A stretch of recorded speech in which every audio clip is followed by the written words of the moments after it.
आपण आज अशा एका मराठी हॉटेल व्यावसायिकाला भेटायला आहे ज्यांनी आपल्या आयुष्यामध्ये भरपूर स्ट्रगल केले आणि पुन्हा एकदा आपली हॉटेलची सुरुवात नव्याने चालू केलेली आहे. आपण पोचलेलो आहे आज रॉयल तंदूर कॉर्नर येथे. नमस्कार, मी विजय वाघमारे. विजय वाघमारे यांनी पहिले हॉटेल शिवम डायनिंग या नावाने राजारामपुरी येथील आईच्या पुतळ्याजवळ चालू केले. आजपर्यंत तब्बल 13 विविध ठिकाणावरून हॉटेल विविध कारणास्तव शिफ्ट करावे लागले.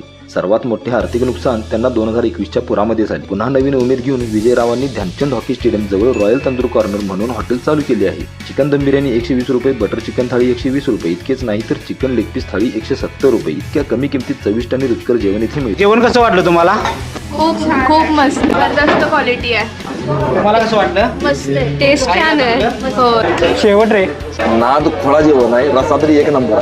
आयुष्यात कितीही संकटे आली तरी खचून जायचं नाही. नव्या उमेदीने व चिकाटीने संकटावर मात करायचा ही शिकवण आपल्याला विजय वाघमारे यांच्याकडून मिळते. See you tomorrow.